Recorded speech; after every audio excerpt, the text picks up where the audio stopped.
If a quadratic equation ax square plus bx plus c equal to 0 has real roots, then in case if b is 0, then we have roots as equal in magnitude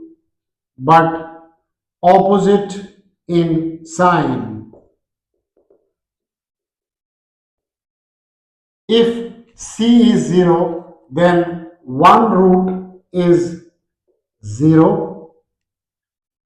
and other root is given by minus of b by a.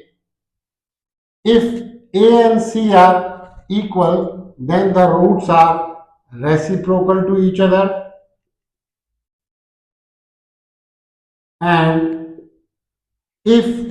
a into c, the product of a into c is negative, then the roots are opposite in sign, and if a plus b plus c is 0, then one root is